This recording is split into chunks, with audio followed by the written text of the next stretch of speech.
আসসালামু আলাইকুম এভরিওয়ান, সবাই কেমন আছেন? আলহামদুলিল্লাহ আমি ভালো আছি। আশা করি আপনারা সবাই ভালো আছেন। আজকে সকাল থেকেই থেমে থেমে বৃষ্টি হচ্ছে। কোথাও কোথাও দেখলাম বন্যাও হচ্ছে। তাদের অবস্থা খুবই খারাপ। ঘরের ভিতর পর্যন্ত পানি ঢুকে গেছে। আল্লাহ তাদের হেফাজত করুক। আজকে দুপুরে আমি রান্না করব হচ্ছে পেঁপে ভাজি আর কাতলা মাছ ভুনা করব।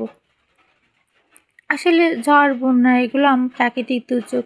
যেসব অঞ্চলে এসব দুর্যোগ হয় তাদের অবস্থা খুবই খারাপ থাকে। প্রতিবার তারা সব কিছু সাজাই গোছায় উঠায়, আবার কিছুদিন পর ঝড়, বন্যায় সব কিছু বাসায় নিয়ে যায়, আবার নতুন করে বেঁচে থাকার সংগ্রাম করে। আসলে এই যেসব এলাকায় ঝড়, বন্যা, জলোচ্ছ্বাসটা বেশি হয়, এরা সংগ্রামী মানুষ। জীবনের সাথে সংগ্রাম করে, যুদ্ধ করে এরা বেঁচে থাকে। হ্যাঁ, আমি একটা নিউজে সেদিন দেখতেছিলাম যে সুন্দরবনের একটা জঙ্গল বা দ্বীপ জাতীয় অঞ্চল আছে, যেখানের মানুষজন আসলে সারা বছরের তাদের ঘরদোর সব কিছু পানির নিচে থাকে। তাদের দেখলাম যে অনেক কষ্ট।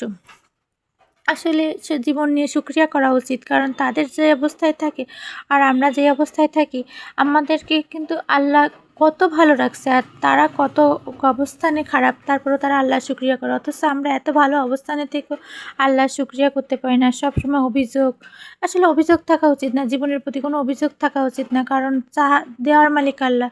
আর তুমি কারো কাছে কত কিছু চাইবা না, কারণ আল্লাহই বলছে যে দেওয়ার মালিক যেহেতু আমি, তুমি সবসময় আমার কাছে চাও। প্রত্যেকটা মানুষের নিজ নিজ জায়গা থেকে শুকরিয়া করা উচিত, যে নিজের অবস্থান থেকে ভালো থাকার চেষ্টা করা। আবার অন্যের সবসময় নিজের দিকে, যে কত মানুষের দেখো যে একটা হাত নেই, একটা পা নেই, তারপরেও তারা কত খুশি, আল্লাহর কত শুকরিয়া করতেছে। আর আমাদের সব কিছু থাকা সত্ত্বেও আমরা কেমন যেন আল্লাহর শুকরিয়া করতে পারি না। সবসময় মনে হয় এইটা নেয় সেইটা নেয়, এটা হলে ভালো হতো, ওইটা হলে ভালো হতো। এরকম না, জীবনটাকে সুন্দর করে সাজাই গোছাই নিতে হলে সব কিছুতে সন্তুষ্টি প্রকাশ করা উচিত। সন্তুষ্টি জীবনের সবথেকে বড় জিনিস। যাই হোক, রান্না করতে করতে আপনাদের সাথে অনেক গল্পই করি। কাতলা মাছটাকে ভেজে তুলে নিয়েছি, এবার পেঁয়াজটাকে ভেজে নিব। পেঁয়াজটাকে একটু ভালো করে ভেজে নিব।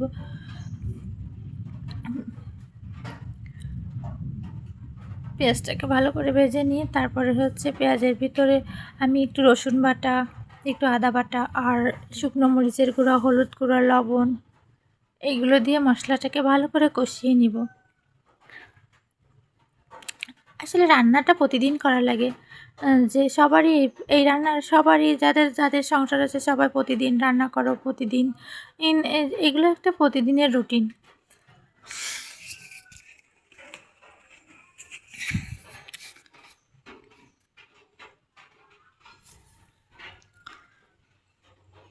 আমি সাধারণত রান্নায় মশলা খুবই কম ব্যবহার করি, বিশেষ করে শুকনো মরিচের গুঁড়াটা।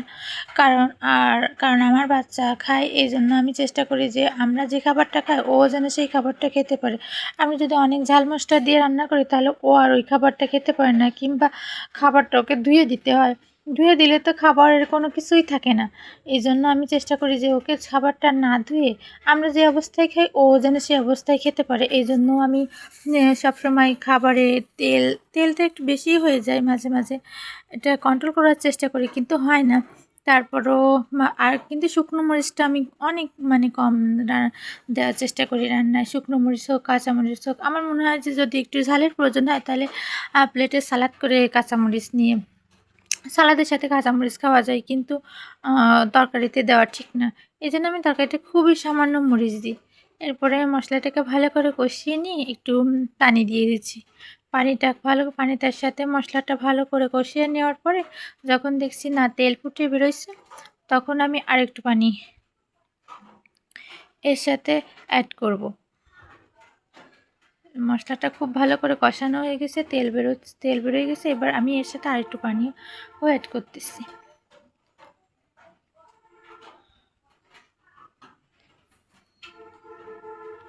এবার এই পানিটা যখন ফুটে উঠবে তখন আমি কাতলা মাছগুলোকে দিয়ে দেব।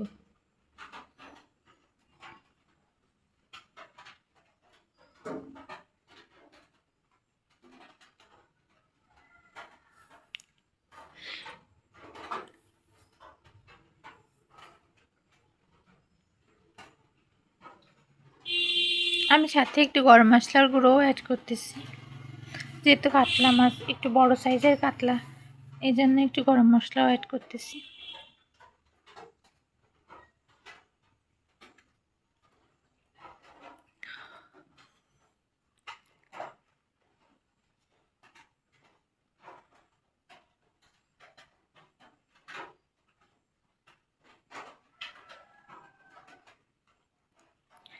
যে মাছটা দিয়ে নিয়েছি, এবার মাছটাকে ভালো করে কিছুক্ষণ ফুটিয়ে নিব পানির সাথে।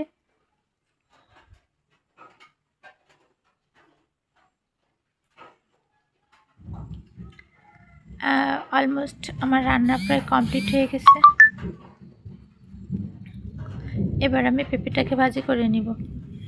পেঁপে সাধারণত আমি লবণ হলুদ দিয়ে সিদ্ধ করে নিচ্ছি, তারপরে তেলে জিরা ফোড়ন দিয়ে, আর আগে মাঝে মাঝে আমি শুকনো লঙ্কাও দিই, কিন্তু এখন আমার কাছে শুকনো লঙ্কাটা অ্যাভেলেবেল নেই, এই জন্য আমি শুধু জিরাটাই ফোড়নে দিয়েছি। এরপর রসুন আর পেঁয়াজটাকে ভালো করে ভেজে নিচ্ছি।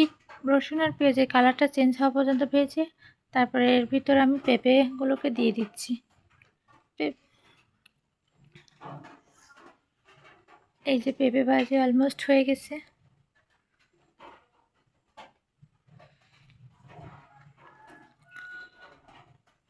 এবার কাতলা মাছটাও এই যে ভুনা, এই যে মনে হয়েছে এরকমই লাগতেছিল।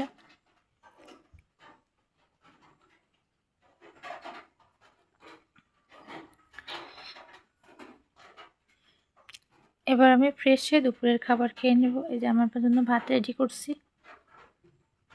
আজকের ভিডিওটা এ পর্যন্তই। আল্লাহ হাফেজ।